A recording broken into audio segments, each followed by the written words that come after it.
সারা দেশে কোরবানির পশুর হাটে বেচা বিক্রি শুরু হয়ে গেছে এর মধ্যে, তবে দাম নিয়ে মিশ্র প্রতিক্রিয়া রয়েছে ক্রেতাদের মাঝে। বেশিরভাগ ক্রেতাই বলছেন এবার দাম খুব বেশি। এ বিষয়ে জানাতে রাজধানীর বনশ্রীর পশুর হাট থেকে আমার সঙ্গে যোগ দিয়েছেন সহকর্মী আনোয়ার হোসেন। আনোয়ার, আজ বেচা বিক্রি কেমন দেখছেন? পশুর দাম বেশি হয় কি কারণ বলছেন বিক্রেতারা? আসলে রুবাইদ, প্রথমে যেটি বলতে চাই সেটি হচ্ছে যে এই অল্প কিছুক্ষণের মধ্যে কিন্তু প্রচণ্ড বৃষ্টি শুরু হয়েছে।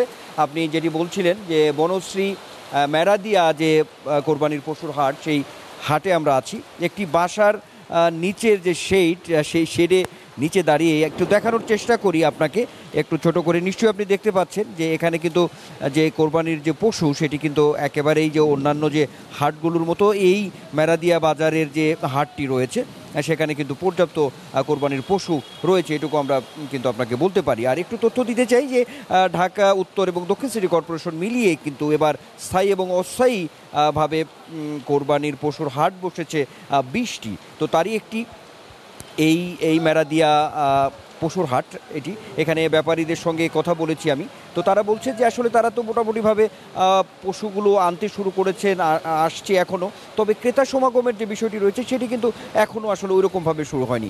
তারা বলছেন যে খুব অল্প সংখ্যক কিছু লোকজন আসছেন, পশু দেখছেন, গরু দেখছেন, কিন্তু আসলে যে বিক্রির যে বিষয়টি সেটি আসলে একেবারে নেই বললেই চলে। তো তাদের প্রত্যাশার যে জায়গাটি রয়েছে সেটি হচ্ছে যে হয়তো আগামীকাল শুক্রবার থেকেই মূলত পুরো দমে হয়তো পশু বেচা বিক্রি শুরু হবে, এমনটা কিন্তু তারা বলছেন। আর এখানে যারা ক্রেতা আছেন, দু একজনের সঙ্গে কথা বলেছি, তো তারা দেখছেন, কিন্তু বিষয়টা হচ্ছে যে তারা তো বাসা বাড়িতে জায়গা সংকুলনের একটা ব্যাপার থাকে, এই জন্য তারা দেখছেন, কিন্তু হয়তো দু একদিনের মধ্যেই তারাও হয়তো পশু কেনা শুরু করবেন, এমনটা আমরা বলতে পারি। তো বৃষ্টি খুব, এটা বলতে পারি। তো আজকে বৃষ্টি, এখন এই বৃষ্টি কয়দিন থাকে সেটি একটা ব্যাপার। তো বৈরী আবহাওয়ার মধ্যেও হয়তো পশুর যে বেচা বিক্রি সেটি কিছুটা বিঘ্নিত হওয়ার আশঙ্কাও কিন্তু এখানে করছেন যারা গরু নিয়ে আসছেন ব্যাপারীরা।